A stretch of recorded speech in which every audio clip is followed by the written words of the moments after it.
Hello everyone, আসসালামু আলাইকুম। Welcome back to my another new video. আপনারা সবাই কেমন আছেন? আই হোপ অনেক ভালো আছেন।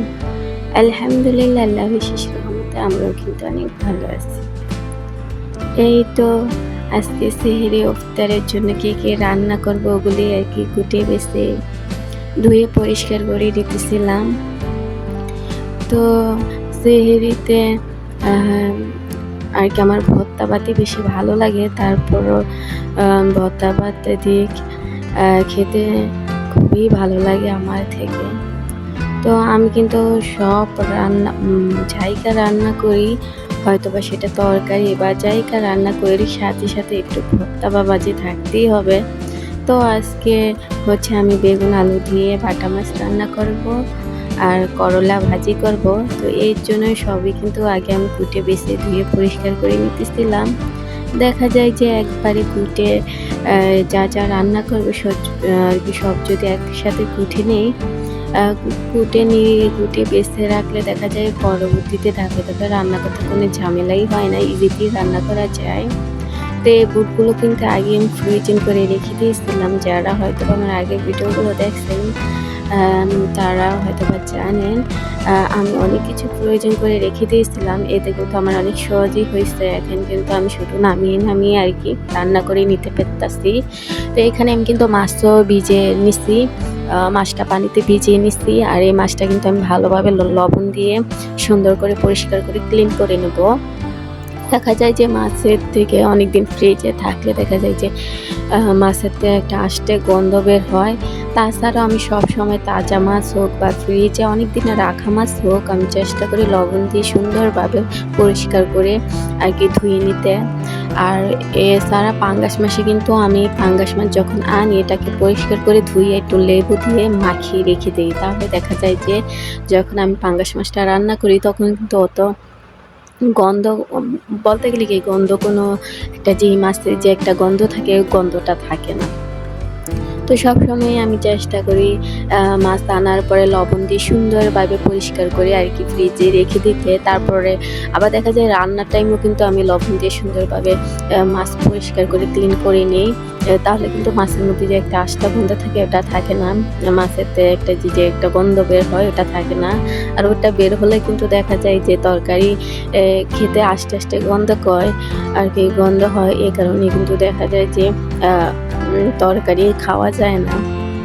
তো আমি সবসময় রান্না করার আগে দেখা যায় যে লবণ দিয়ে আর কি সুন্দরভাবে পরিষ্কার করে নিই। তো আমি যেহেতু রান্না করব রোজার মাস, আলহামদুলিল্লাহ সবসময় রোজার মাসে অত গ্যাসের সমস্যা করে না। আর সময় দেখা যায় যে বিকালের দিকে বা দুপুরের দিকে মানে যে কোনো এক টাইমে আর কি গ্যাস চলে যায়, হয়তো বা সেটা বোঝা যায় না। বেশিরভাগ সকালে থাকলেও দেখা যায় বিকালের দিকে থাকে না। তো রোজার মাসে যেহেতু আমাদেরকে বিকালেই রান্না করতে হয়, যেমন দুপুরের পরপরই রান্না শুরু করতে হয়। আর কারণ দুপুরের পরপর রান্না শুরু না করলে দেখা যায় যে ইফতারির আইটেম, তাছাড়া সেহরির জন্য রান্না, তো অনেক সময় নিয়ে আর কি রান্না করতে হয়। তো একটু দুপুরের পরপর শুরু করলে ভালো হয়, রিল্যাক্স থাকে, রান্না করে শেষ করা যায়। তো ইদানিং আলহামদুলিল্লাহ দেখা যাইতেছে যে গ্যাসে অত সমস্যা করতেছে না, বিকালের দিকে আর কি গ্যাস থাকে। প্রথম একটু সমস্যা করলো, এখন তো সমস্যা করে না, ইজিলি রান্না করে নিতে পারি।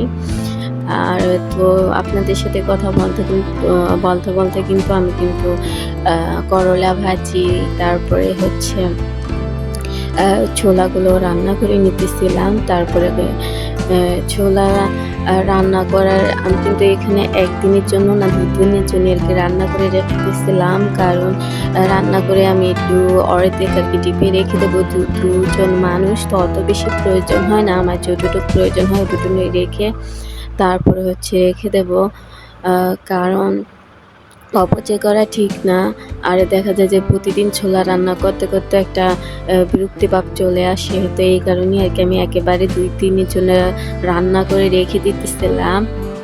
2 জন মানুষ অত বেশি লাগে না। দেখা যায় যে ইফতারের টাইমে একটু শরবত বা পানি খেয়েই আর কি পেটটা ভরে যায়, আর কিছুই খাওয়া যায় না। সারাদিন মনে হয় কত কিছুই না খেতে পারবো।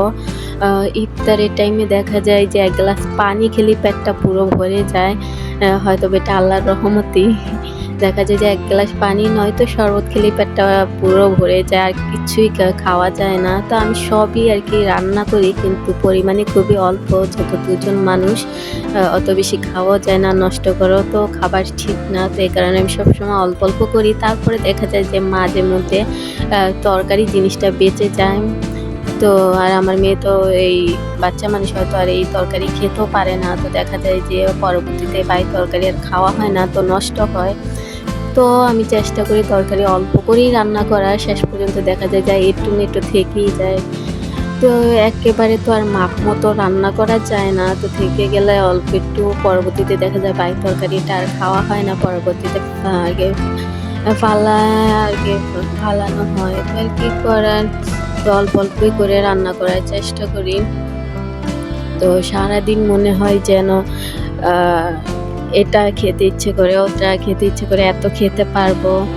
আ হাজারো চেষ্টা করলে কিন্তু আপনার পেটে আরকি যতটুক জায়গা আছে ওর বাড়তি কিন্তু আপনি খেতে পারবেন না।